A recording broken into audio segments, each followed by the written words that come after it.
The Christmas lights on my parents' tree blinked in alternating patterns of red and green, casting shadows across the living room where I'd spent every holiday for the past 29 years. Some things never changed. The ornaments were the same ones from my childhood. The angel on top tilted slightly to the left, just as it always had. And my family's opinion of my life choices remained as fixed as the North Star. "Sarah, honey, have you updated your resume lately?" Mom asked from the kitchen, her voice carrying that particular blend of concern and disappointment I'd learned to recognize by age 12. I carefully hung a silver bell on a lower branch. "I'm not job hunting, Mom." "Well, you should be." She emerged carrying a tray of cookies, the same sugar cookies she made every year, cut into shapes of trees and stars. "You can't just keep floating from one thing to another. You're almost 30. "I'm aware of my age." Dad looked up from his newspaper, reading glasses perched on his nose. "Your mother's right. It's time to settle down. Get a stable position somewhere. Maybe something in administration.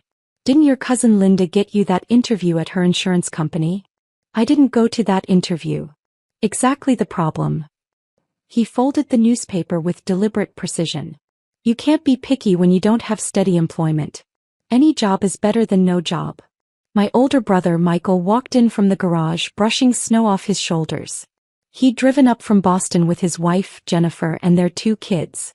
Michael was a dentist, successful, respected, exactly what parents dreamed of when they imagined their children's futures. "Talking about Sarah's job situation again?" He grabbed a cookie, grinning. "What is it this time? Freelance consulting?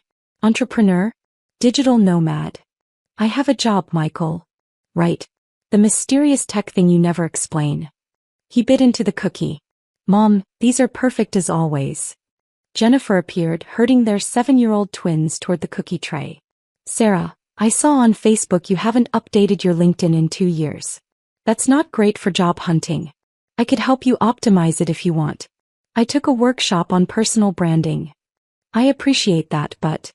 "She's being stubborn," Mom interjected. "She's been doing this for 3 years now. 3 years. Working from home on her laptop, never explaining what she actually does, no steady paycheck we can see. It's not sustainable." I had tried explaining. Multiple times. That first Christmas after I'd left my position as a senior software engineer at Microsoft to start Dataflow Solutions, I'd attempted to describe what we were building. A revolutionary data analytics platform that used machine learning to help healthcare systems predict patient outcomes and optimize resource allocation. Mom had smiled politely and asked if I'd considered going back to school to become a nurse instead. "Healthcare is stable, dear. And you'd be helping people." "I'm helping people, Mom. Our platform helps hospitals save lives by..." "But it's not a real job, is it? Working from your apartment, no office, no benefits. What happens when you get sick? What about retirement?"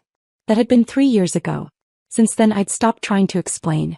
Dataflow Solutions had grown from just me and my co-founder, Lisa, working out of my apartment to a team of 85 employees across 3 offices.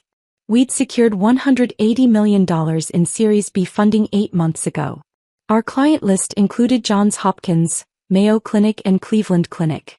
Last month, the CDC had contracted us to build a national pandemic preparedness system. But my family still thought I was unemployed. "Sarah could come work at my practice," Michael offered, sprawling on the couch. "I need someone to manage the front desk.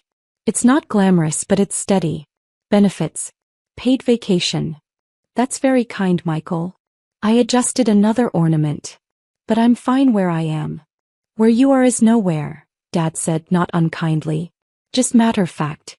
You're spinning your wheels. At your age, your mother and I had steady careers, a house, savings. You're still living in that tiny apartment, no husband, no clear career path."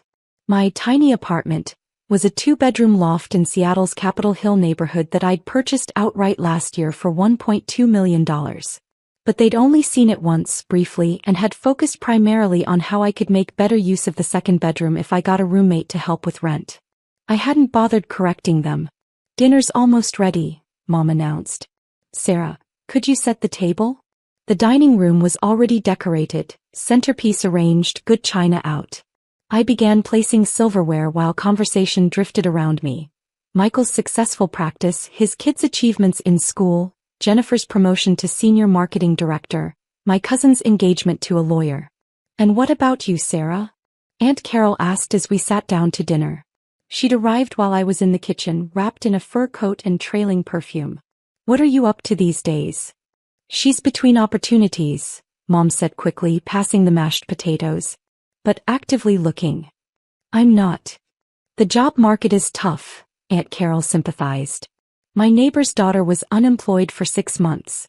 She finally found something at Starbucks. Not ideal, but at least it's income. Sarah's situation is different, Dad added, carving the turkey. She has a degree. Computer something. Computer science, I corrected. From MIT. Right. So she's overqualified for most positions, but she doesn't have the practical experience employers want. He said this as if I weren't sitting right there. It's a difficult position. Michael raised his wine glass. Here's hoping the new year brings better opportunities. They all drank to that. I ate my turkey in silence. After dinner we moved back to the living room. The TV was on. Some news channel running holiday programming. Mom distributed presents while Dad poked at the fireplace, trying to get a proper blaze going. This is for you, Sarah. Mom handed me a wrapped box. Practical gift this year. We thought you might need it. I unwrapped it carefully. Inside was a leather portfolio case with a notepad, pen and business card holder. The kind of thing you'd bring to job interviews. For when you start interviewing properly, Mom explained. First impressions matter. Thank you. There's something else. Dad reached behind the couch and pulled out an envelope. Your mother and I discussed it. We know money's probably tight. This should help tide you over. Just until you get back on your feet. The check inside was for $5,000. Mom, Dad, I can't. We insist, Mom said firmly. You're our daughter. We're not going to let you struggle during the holidays. Use it for rent, groceries, whatever you need. And please, Sarah, really commit to finding something stable in January. No more of this freelance consultant nonsense. Michael leaned over, saw the check and whistled. Generous. When I was your age, I was already established. Didn't need handouts. Michael, Jennifer chided gently. I'm just saying. She needs motivation to get serious about her career. I folded the check and placed it back in the envelope, setting it on the coffee table. I appreciate the thought, but I don't need financial help. Pride isn't going to pay your bills, Dad said. Take the money. I'm not being prideful. I'm telling you I don't need. We've been over this, Mom interrupted. You say you're fine, but we never see evidence of it. No steady job, no career progression, no. The TV volume suddenly increased. My nephew had grabbed the remote, accidentally hitting the volume button while reaching for a cookie. Breaking news this Christmas evening, the CNN anchor's voice filled the room.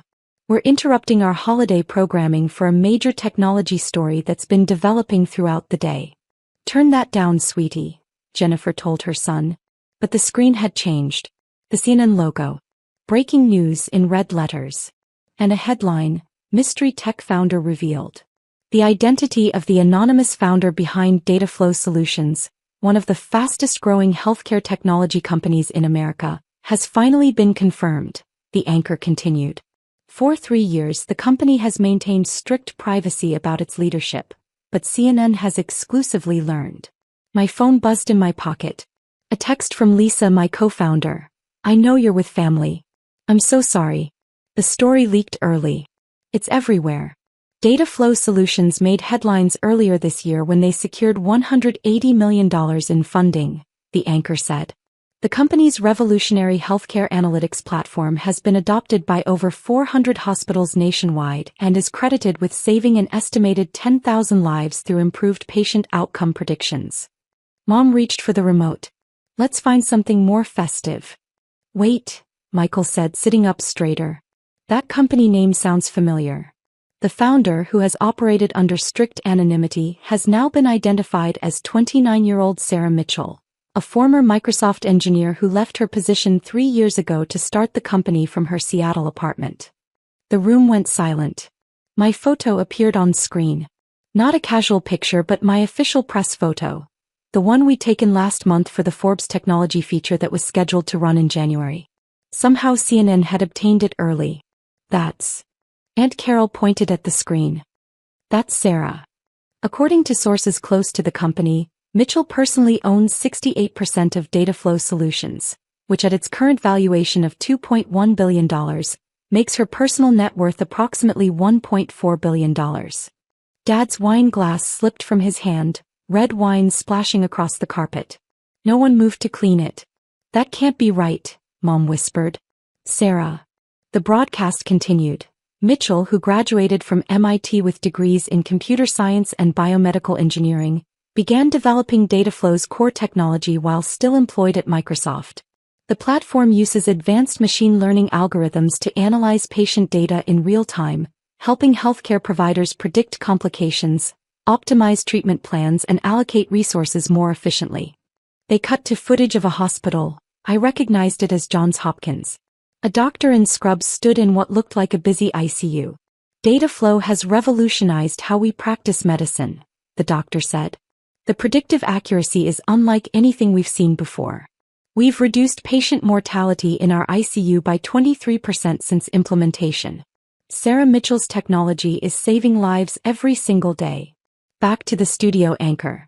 The CDC recently awarded Dataflow Solutions a $300 million contract to build a national pandemic preparedness and response system.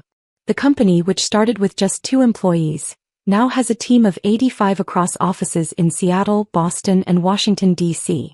Michael had his phone out, frantically typing. This is real. It's on Bloomberg, Wall Street Journal, Forbes. Mitchell has been notoriously private, rarely giving interviews and never appearing at industry conferences, the anchor continued. But those who've worked with her describe a brilliant, driven innovator who's fundamentally changing healthcare technology. They showed a clip from a medical technology conference. The moderator was speaking. Dataflow's founder is a genius. Absolutely revolutionary work. The fact that she's accomplished this by 30 while maintaining complete anonymity is remarkable. Wait, Jennifer said, her voice faint.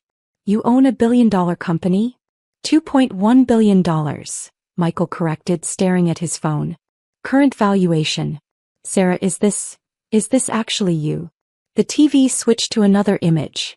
A screenshot of the Forbes article that wasn't supposed to publish until January.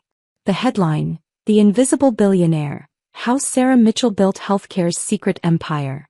Mom made a sound somewhere between a gasp and a sob. We reached out to Mitchell for comment, the CNN anchor said, but her representatives declined to provide a statement. However, the company did confirm her identity and released this prepared statement. Dataflow Solutions was founded with a single mission: to save lives through better data. Our founder's vision and leadership have made that mission a reality in hospitals across America. We're proud of the work we've done and the patients we've helped. Dad finally spoke, his voice hoarse. Sarah? I looked at my family. All of them staring. Mom's face pale. Dad looked like he might be sick. Michael's expression cycled through shock, confusion, and something that might have been embarrassment. It's true, I said simply. But you said. Mom couldn't finish the sentence. I tried to tell you. Multiple times. You didn't want to hear it. You said you worked in tech, Michael protested. You didn't say you owned. He gestured helplessly at the TV, where they were now showing the exterior of our Seattle headquarters. I said I founded a healthcare technology company. I explained what we do. You told me it wasn't a real job. Joining us now is tech analyst David Chin, the CNN anchor said. David, help us understand the significance of Dataflow Solutions in the healthcare industry. A new face appeared on split screen. This is one of the most important healthcare innovations of the decade, the analyst said. What Sarah Mitchell has built isn't just a successful company. It's technology that's fundamentally changing how medicine is practiced. The predictive algorithms are so accurate that hospitals using Dataflow see measurably better patient outcomes. We're talking about thousands of lives saved. And she's done this in 3 years, starting from nothing. From nothing, the anchor asked. From her apartment. Self-funded initially. Then a small angel investment round. She maintained absolute control of the company, refusing to give up decision-making power even as funding increased. That's almost unheard of in tech. Most founders get diluted down to minority stakes. Mitchell kept 68%. That's brilliant business strategy combined with revolutionary technology. Jennifer was reading her phone, her eyes getting wider. There's an article here about your apartment. It says you bought it for.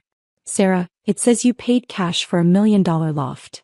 1.2 million, I corrected quietly. The article got the number wrong. Aunt Carol had both hands over her mouth. The other remarkable aspect, the TV analyst continued, is Mitchell's intentional anonymity. In an industry obsessed with founder celebrity, your Elon Musks, your Mark Zuckerbergs, she's remained almost completely unknown outside of healthcare circles. No social media presence. No conference appearances. No press interviews. Just pure focus on the technology and the mission. Why the privacy? The anchor asked. According to those who know her, Mitchell believes the work should speak for itself. She's not interested in being famous. She's interested in solving problems. That's refreshing in Silicon Valley, where founders often become celebrities before their companies even prove viable. Mom stood abruptly, walking to the window. Her shoulders were shaking. Dad rubbed his face with both hands. The check, he said. We gave you a check. We tried to give you $5,000. I know. You're a billionaire and we tried to give you $5,000 because we thought you couldn't pay rent. I know, Dad. Michael was reading article after article, scrolling rapidly. This one says you turned down a $900 million acquisition offer from Google last year. $900 million. You said no. It wasn't enough. And they wanted control of the technology. I wasn't willing to give that up. Not enough. His voice cracked. I've been working 12 years to build a practice worth maybe $2 million and you turned down $900 million because it wasn't enough? It wasn't about the money, Michael. It was about keeping the mission intact. The mission, he repeated flatly. Saving lives. That's always been the mission. That's why I started this company. Jennifer set her phone down carefully as if it might explode. The article says Johns Hopkins credits your platform with reducing ICU mortality by 23%. 23%. Do you understand what that means? Yes. It means approximately 400 fewer patients died in their ICU last year than would have without our system. 400 people are alive because of you. Because of the team. Because of the technology. I just started it. You just started it, Jennifer echoed. You just built a billion-dollar company that's saving hundreds of lives and you never mentioned it. I tried. No one wanted to listen. Mom turned from the window, tears streaming down her face. I called it a phase. I told Carol you were going through an unemployment phase. I know. I gave you a portfolio case for job interviews. I know, Mom. I've been telling everyone my daughter can't keep a steady job while you're. She couldn't finish. The TV had moved on to interviewing a hospital administrator. Before data flow, we were making treatment decisions based on experience and instinct. Now we have data-driven insights that dramatically improve outcomes. This technology will be standard in every hospital within 5 years. Sarah Mitchell's company is the future of healthcare. Dad picked up the envelope with the check, staring at it. You must think we're idiots. No. We tried to give you money. Career advice. We suggested you work as a receptionist at Michael's dental practice. You were trying to help. I understand that. You let us think you were failing. I told you I wasn't. You didn't believe me. Because you never showed us. You never brought us to your office or explained the scope or. I tried, Dad. Remember 2 Christmases ago? I explained the funding round, the hospital partnerships, the CDC interest. You told me it sounded like a scam. You said I should be careful about get-rich-quick schemes and find a real job. He opened his mouth, then closed it. Michael was still scrolling. There's a profile here from MIT's Alumni magazine. It came out 6 months ago. Sarah Mitchell, class of 2018, is revolutionizing healthcare technology through data flow solutions. It's all here. Everything you've accomplished. Did you send us this? I did. I sent it to the family email list. I don't remember seeing. He stopped, his face reddening. I probably deleted it without reading. I thought it was spam. I know. Another phone started ringing. Then another. Aunt Carol answered hers, listened for a moment, then said, Yes, that's my niece. Yes, the one on CNN. No, we had no idea. We thought she was unemployed. She hung up looking dazed. That was Margaret from my book club. She saw the news. Mom's phone buzzed repeatedly. She glanced at it, then set it down as if it had burned her. Everyone's texting. Everyone's asking about you. About why we never mentioned you were. She gestured helplessly at the TV. The CNN broadcast had moved to discussing market implications. Dataflow's technology could be worth significantly more than the current $2.1 billion valuation, an investment analyst was saying. If they expand internationally or develop additional applications for their core algorithms, we could see a company worth $10 billion or more within 5 years. Jennifer stood suddenly. I need air. She walked to the front door, opened it despite the cold, just standing there. The twins, who'd been playing with toys in the corner, finally spoke up. Is Aunt Sarah famous? Yes, buddy, Michael said quietly. Apparently Aunt Sarah is very famous. Cool. Is she rich like Iron Man? Richer, probably. Whoa. Out of the mouths of babes. Dad cleared his throat. Sir, we owe you an apology. Do you? Of course we do. We've treated you like a failure for 3 years while you were building something extraordinary. You treated me the way you wanted to see me. I tried to correct that perception. You weren't interested in being corrected. That's not fair. Isn't it? Every time I tried to explain what I was doing, you changed the subject or offered me career advice or suggested I apply to dental receptionist positions. You didn't want to hear about my success because it didn't fit the narrative you'd created. Mom wiped her eyes. Why didn't you force us to understand? How? I showed you articles. I explained the technology. I invited you to visit the office. You were always too busy or not interested. At a certain point, I realized you needed me to be the unsuccessful daughter. It made Michael's achievements stand out more. I gave you a project to fix. It was easier than accepting that maybe I knew what I was doing. That's not true, Michael said, but his voice lacked conviction. Isn't it? Be honest, Michael. When was the last time Mom and Dad spent an entire dinner talking about your accomplishments without mentioning mine as a comparison point? He didn't answer. I'm the measuring stick for failure in this family. Always have been. The weird one who liked computers too much. The one who made unconventional choices. The one who didn't follow the standard path. And you know what? I'm okay with that.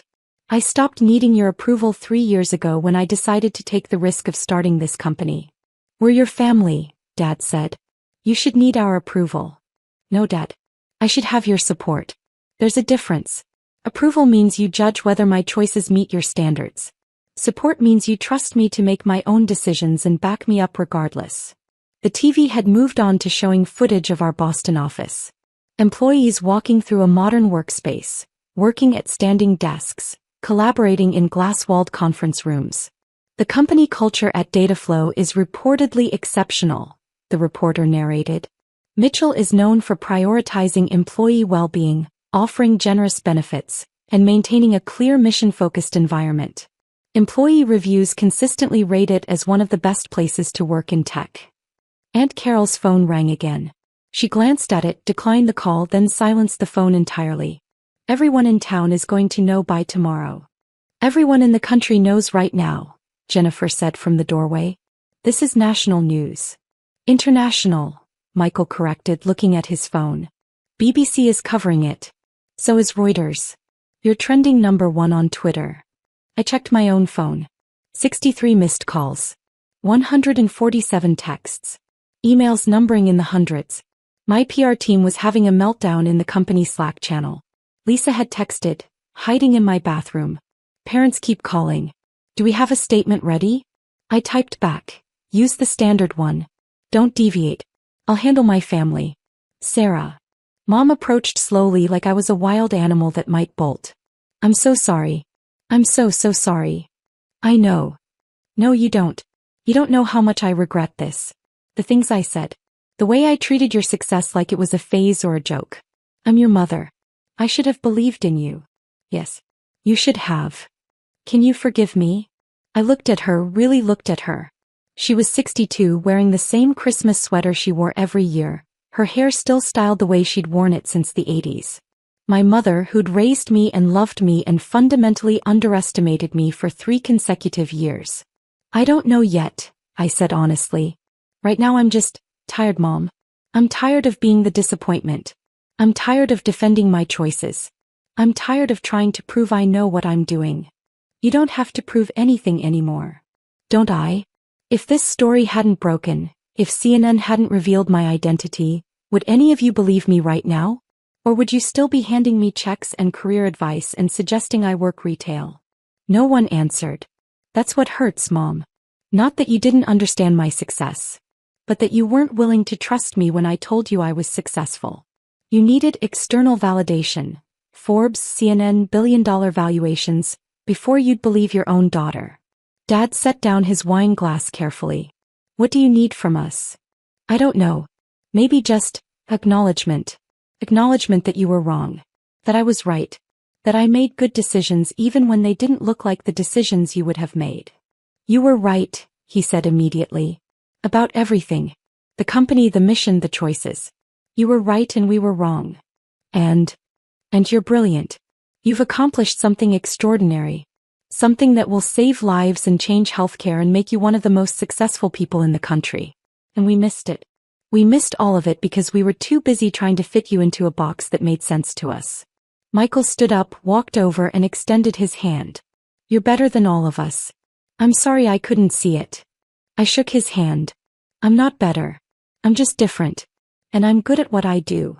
You're not just good. He gestured at the TV, where they were showing a graph of Dataflow's growth trajectory. You're exceptional. World class. You're going to be in textbooks. Business schools are going to study what you've built. Maybe. Definitely. Jennifer had come back inside, closing the door against the cold. Sarah, I've worked in marketing for 15 years. I know viral success when I see it. By tomorrow morning you're going to be the biggest story in tech. Probably the biggest business story of the year. Your face will be everywhere. I know. That's what I was trying to avoid. The anonymity? I prefer to work without the distraction of publicity. It's easier to focus on problems when you're not managing a public persona. That's over now, she said gently. Once this news cycle starts, there's no stopping it. You're going to be famous whether you like it or not. My phone rang. I glanced at the caller ID, Anderson Cooper's producer. I declined the call. It rang again immediately. Different number. Forbes. Declined. Thing. Declined. You should probably answer some of those, Michael said. Eventually. Not tonight. Why not? Because tonight was supposed to be Christmas with my family. And even though it's completely derailed, even though CNN just exposed my identity against my wishes, even though everything is chaos, I'm still here. I'm still trying to have Christmas dinner with you people. Because that's what matters to me. Family. Even when you drive me absolutely insane. Mom started crying again, but this time she was smiling. You're a better person than we deserve. Probably. I managed a small smile of my own. But you're stuck with me anyway. The doorbell rang. We all froze. Are those reporters? Dad asked. I checked the security camera feed on my phone. Worse. It's the neighbors. Don't answer, Aunt Carol hissed. They can see the lights. They know we're home. The doorbell rang again, followed by knocking. Dad opened the door. The Hendersons from next door stood on the porch, dressed in matching Christmas sweaters, holding a bottle of wine. We saw the news, Mrs. Henderson said breathlessly. We had no idea Sarah was. We just wanted to say congratulations. Thank you, I said from the living room. Could we get a picture? Mr. Henderson already had his phone out. Our friends will never believe we live next door to a billionaire. I'd really prefer not. Just one quick photo. Dad ushered them inside. They posed with me in front of the Christmas tree while Michael took the photo. Then they wanted individual photos. Then a group shot with my parents. This is so exciting, Mrs. Henderson gushed. Wait until the neighborhood association hears about this. They finally left. But before the door even closed, another car was pulling up. Then another. It's starting, Jennifer observed. The circus. He was right. Over the next hour we had 7 more visitors. Neighbors, family, friends, people from Mom's book club, Dad's golf buddies. Everyone suddenly wanted to reconnect with the family of the billion-dollar tech founder. By 9 p.m. I'd had enough. I need to go, I announced. You can't leave, Mom protested. It's Christmas. It stopped being Christmas about 3 hours ago. Now it's a media circus and I need to get ahead of it. Stay here. We'll keep people away. Mom, there are photographers setting up across the street.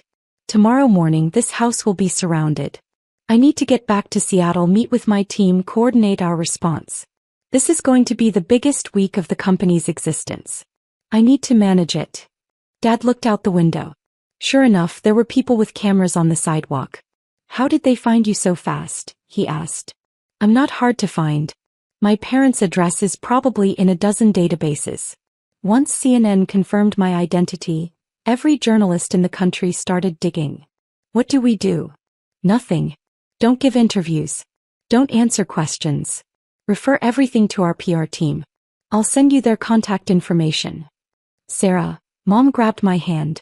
Before you go, please, I need you to know how proud I am. How sorry I am. How much I love you. I know, Mom. Do you? Because I feel like I've spent 3 years telling you the exact opposite. You did. So how can you forgive me? I squeezed her hand. I didn't say I forgive you. I said I know you love me. Those are different things. Forgiveness takes time. But love. Love was never the question.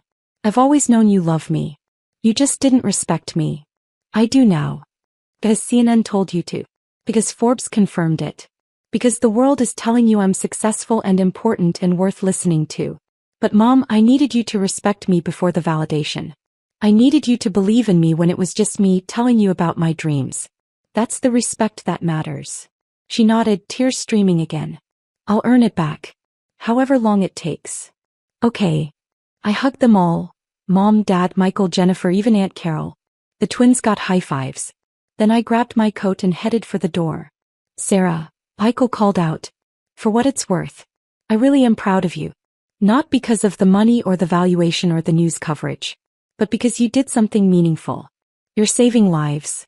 That's bigger than anything I'll ever do. You're a dentist, Michael. You help people every day. Don't discount that. It's not the same. It's different. Doesn't mean it's less important. I stepped out into the cold. The photographers immediately started snapping pictures, shouting questions. Ms. Mitchell, how does it feel to be revealed? Ms. Mitchell, will you do interviews?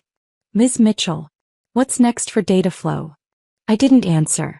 My car was in the driveway, a simple Honda Civic I'd owned for 4 years. Not the flashy Tesla or luxury sedan people probably expected a billionaire to drive. As I pulled out of the driveway, I could see my family watching from the window. Mom was still crying. Dad had his arm around her. Michael and Jennifer stood behind them, twins pressed against the glass. My phone rang. I answered on Bluetooth. Hey. Hey yourself. You okay? Define okay. Fair point. The office is going crazy. We've had 63 interview requests in the last 2 hours. Every major outlet wants a sit-down. Forbes wants to move up their feature. The Wall Street Journal wants an exclusive. And Anderson Cooper personally called to request an interview. No to all of them. Sarah, we can't ignore this. You're the biggest story in tech. We need a media strategy. Then here's the strategy. 1 press conference. Tomorrow. We release a statement, I answer exactly 5 questions, then we're done. After that, we go back to work. 1 press conference won't be enough. It'll have to be. Lisa, we didn't build this company to make me famous. We built it to save lives. That mission doesn't change just because CNN figured out my name. The world wants to know your story. The world can read about it in Forbes next month. Right now we have work to do. We have a CDC system to build. We have hospital partnerships to maintain. We have patients depending on our technology to stay alive. That's what matters. Not my face on TV. Silence on the line. You're right, Lisa finally said. You're absolutely right. I usually am. She laughed. There's the Sarah I know. Welcome back to the spotlight you've been avoiding. Thanks. I hate it. I know. But maybe some good will come from it. Young women interested in tech. More investment opportunities. Better partnerships. Maybe. And Sarah, your family, are they okay? They will be. Eventually. Once they process that their unemployed daughter is actually a billionaire who's been lying by omission for 3 years. You weren't lying. You were protecting your privacy. Tell that to my mother. I drove through the quiet streets toward the highway. Behind me, my parents' neighborhood was lighting up with more camera crews, more reporters, more people drawn to the sudden proximity to extraordinary wealth and success. But ahead of me was Seattle. My team. The work that mattered. My phone buzzed with a text from Mom. I love you. I'm sorry. I'm so sorry. I texted back, I know. Love you too. Talk tomorrow. Another text, this time from Michael. You really turned down $900 million? You're insane. But also kind of my hero. I smiled. The highway stretched out before me, dark and empty on Christmas night. Somewhere ahead was the rest of my life. Now lived in public, scrutinized and analyzed and picked apart by people who'd never bothered to notice me before. But also ahead was the work. The mission. The patients whose lives would be saved by technology I'd spent 3 years building while my family thought I was unemployed. And that made everything worth it. Even the chaos. Even the exposure. Even the Christmas dinner from hell where CNN revealed my identity to a family who'd spent 3 years trying to fix a daughter who was never broken. I turned up the radio. Holiday music filled the car. And despite everything, I started to laugh. Because somewhere in the absurdity and chaos and complete derailment of my carefully maintained anonymity, there was something almost perfect about the timing. My family had spent 3 years underestimating me. And CNN had picked Christmas Day, the day we were all together, the day they were handing me checks and career advice, to prove them spectacularly, publicly and irrevocably wrong. If I'd planned it myself, I couldn't have written it better.